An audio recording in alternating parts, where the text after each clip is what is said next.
Troisième épisode. Et toujours pas d'expo. Donc je vous cache pas que je suis un peu dégoûtée. Donc ouais, dites-moi ce que vous en pensez. Parce que les expos, c'est vrai que je prends naturellement plaisir en fait à filmer tout ça. À même remonter, réassembler les images entre elles.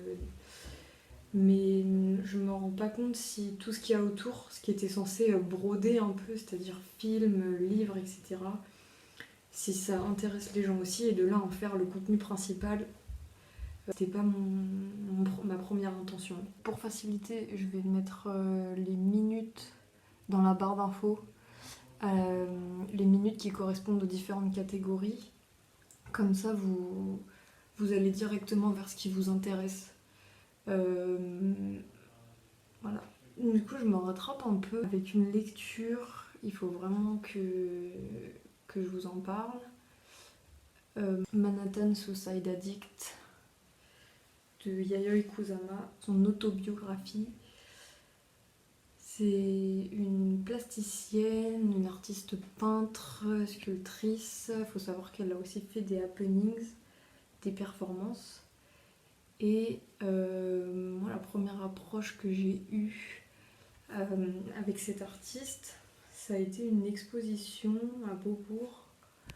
J'avais genre 14 ans. Et c'était une expo rétrospective, je crois. Du coup, il y avait vraiment beaucoup de choses à voir. Et ça a été la première artiste avec qui j'ai fait connaissance de manière vraiment consciente. Parce que je m'en suis rendu compte avec le temps. C'est resté une référence pour moi. Récemment d'ailleurs, j'ai vu une exposition, enfin j'ai vu une œuvre d'elle à la Fondation Louis Vuitton avec Théo. Donc en fait, ouais, cette artiste, elle avait surtout marqué mon œil. Elle avait surtout, c'était une référence pour moi, mais qui restait esthétique, visuelle, plus qu'autre chose. Et en fait, ce livre que j'ai là, j'ai réalisé que je m'étais jamais vraiment intéressée à l'artiste réellement, à sa vie, à ses intentions en fait. Elle était juste restée dans mon œil, mais sa vie ne m'avait pas intéressée plus que ça jusque-là. Et du coup, c'était une bonne occasion pour moi de lire son autobiographie. Donc elle avait d'abord écrit ça en japonais, ça a été traduit. Et il faut savoir qu'elle a aussi fait du coup des performances, comme j'ai déjà dit, des happenings. Et en fait, ces happenings sont en l'occurrence des partous gays.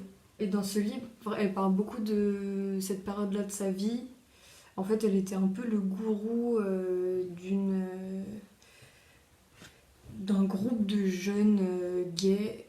Et ils faisaient des représentations dans des théâtres. Et du coup, ce livre, il prend vraiment ce parti pris. Enfin, elle prend vraiment ce parti pris de parler un peu que de ça, en fait. Mais c'est à nous, lecteurs, de comprendre que pourquoi pas, et que c'est aussi ça là en fait. Pour tout dire, son plus gros problème c'est l'appareil génital masculin, et elle en fait le centre de ses peurs, de ses traumatismes, de ses propos, de ses créations. Il faudra voir même ses sculptures. Très très petite, elle a compris que c'était la je sais pas si j'utilise des bons termes, mais la manière de fétichiser le pénis en fait, qui fait beaucoup de dysfonctionnements dans notre société, et elle en souffre énormément et elle en parle énormément et elle se l'approprie. Et du coup, enfin voilà, dans son livre, elle a aucun souci à prendre 5 pages, à te parler d'une partouze publique sous toutes ses formes. J'en dis pas tellement plus. Après, moi, ce que j'ai vraiment aimé dans ce livre, c'était que il est particulier aussi par sa forme, par sa manière dont il est écrit. Au début, moi, je pensais que c'est moi qui étais mal réveillée quand j'ai lu ça. Et en fait, non, c'est carrément elle qui nous emmène dans sa manière de voir les choses.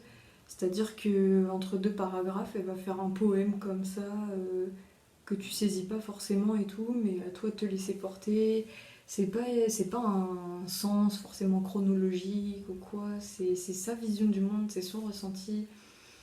Donc, au-delà de parler de sujets graves et particuliers, comme la drogue qui est très présente dans son livre, le sexe ou la folie, elle a aussi en plus ce parti pris d'écrire d'une manière complètement particulière et très crue. Donc c'est très plaisant aussi, elle a pas de tabou, enfin tu sens que t'es dans un truc où il y a zéro censure. Des choses que n'importe qui pourrait refouler et des choses qu'on pourrait vraiment s'empêcher de parler.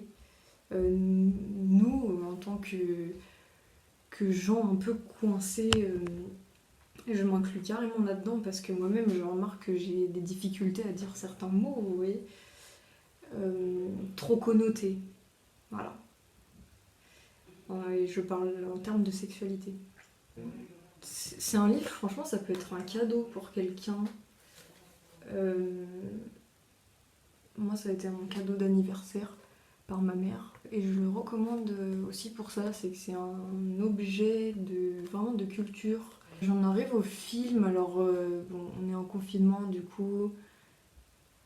Comme tout le monde, je suis un peu sur les écrans tout le temps et je veux regarder quelques films, mais j'ai pas forcément envie d'en parler plus que ça. Vous voyez tous les trucs sur Netflix, de plateformes, Kojustaki Mosizé, on en parlait partout. Là, t'as pas de cœur si tu pleures pas devant. J'ai pas pleuré. En termes de musique, Crystal, je la suivais d'abord sur Insta.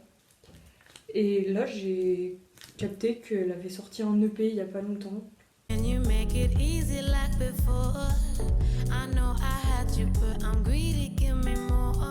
J'ai carrément accroché et je suivrai de plus près maintenant. Je la suivrai de plus près.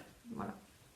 Celui que j'ai vraiment envie de citer, c'est Fils d'immigrés. C'est une marque de fringues. Carrément décalée. Mais évidemment, c'est quand même une marque porteuse d'une histoire, mais je vous laisse aller voir par vous-même, c'est pas compliqué. Je vous mettrai le Insta, voilà. Après, encore une fois, j'attends juste un échange en fait. Pour moi, ce genre de vidéo, c'est le début d'un échange que je peux avoir. D'ailleurs, je voulais aussi vous remercier par rapport à tous vos retours en privé. Vous le faites beaucoup en privé hein, sur Instagram et tout. Par rapport à ma vidéo dans l'atelier avec mon père. Ça m'a énormément plu de le faire. J'ai plus d'entrain parce que je sors de chez moi, parce que je suis avec quelqu'un. Donc ça, il risque d'y avoir énormément de suite. Si le 11 mai, on a le droit de sortir. Et j'attends vos conseils quand même en termes de lecture, de films, etc. Je reste super attentive à tout ça, les commentaires. Pour ceux qui ont déjà commenté ou qui m'ont déjà parlé en privé, vous savez que je vous réponds.